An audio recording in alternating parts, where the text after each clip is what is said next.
પતિ પત્નીનો દિવ્ય વ્યવહાર, હું તારી સાથે છું. કોઈ મારી સાથે, કોઈ મારું છે, મારું પોતાનું છે, મારી આખી જિંદગીનો સાથ આપનારું છે.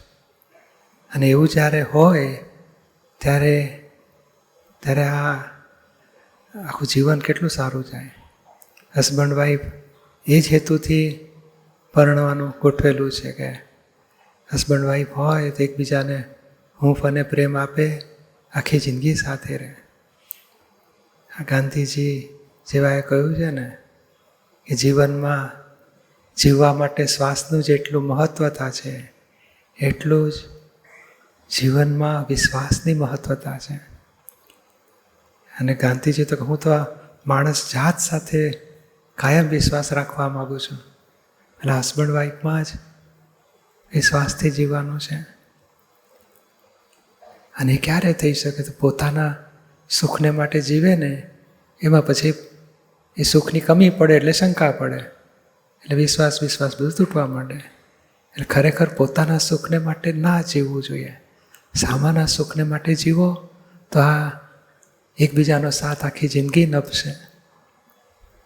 સામાના સુખનો વિચારો, સાકાના સુખને માટે આપણું એડજસ્ટમેન્ટ લો. એમને ગમે છે ને તો હું એડજસ્ટ થઈ જઈશ. મારે એમને દુઃખ આપવું નથી પણ સુખ આપવું છે. હસબન્ડ વાઈફ માટે એટલું બધું વિચારે કે એના સુખને માટે જીવન, વાઈફ હસબન્ડ માટે વિચારે એના સુખને માટે જીવવું છે. અને હસબન્ડ વાઈફ છોકરાના સુખને માટે જીવે.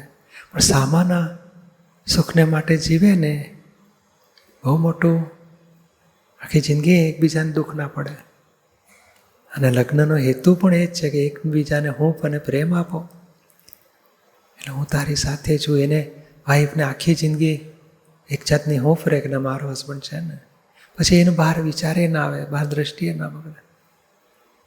હસબન્ડને વાઈફ તરફથી હૂંફ અને પ્રેમ હોય, સાથ સહકાર હોય. એટલે કે ના, આજે હસબન્ડ વાઈફને આટલું બધું ભણ્યા પછી બોલો પોતાના બિઝનેસમાં પાર્ટનર બનાવી દે છે, બેંકમાં એકાઉન્ટમાં જોઈન્ટ એકાઉન્ટ કરે છે, ઘર લઈએ તો એકાઉન્ટ વાઈફના નામે, હસબન્ડના નામે, બેવનું નામ જોઈન્ટ હોય છે.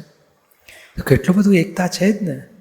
તો પછી એ વિશ્વાસને તૂટવા નથી દેવો કે આટલો બધો વિશ્વાસ મારી પર રાખ્યો, મારે સાચવી લેવાના એમને, એમણે આમને સાચવી લેવાના, બંને એકબીજાને સાચવી લેવાના.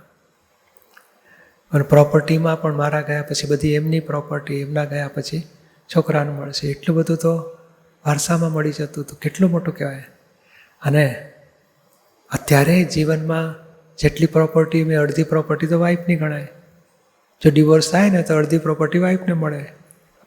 પણ પોઈન્ટ એ આવે છે કે પરણ્યા એટલે કેટલું બધું અર્ધાંગના સુધી એ શબ્દ વાપરે છે કે ભાઈ અમારું અડધું જ અંગ જેવું એકબીજા સાથે રહો. પોતાનું જ અંગ છે, એમને દુઃખ થાય તો આપણને મેં હૃદયમાં કકડી ઉઠે, અરે આટલું બધું દુઃખ ના અપાય. એમના આનંદમાં આપણો આનંદ છે, એમના દુઃખમાં આપણું દુઃખ. હૃદયની લાગણીથી એકતા કહેવાય.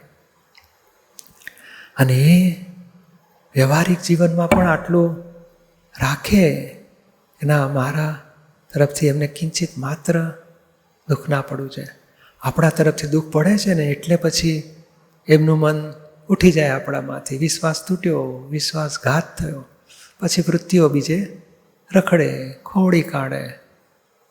કેમ તો કે આપણા તરફથી દુઃખ થડે છે. તો કે મેં શું દુઃખ આપ્યું? અરે ઘણી બધી અપેક્ષાઓ વધી જાય છે, પૂરી નથી થતી તો દુઃખ આપી દે છે.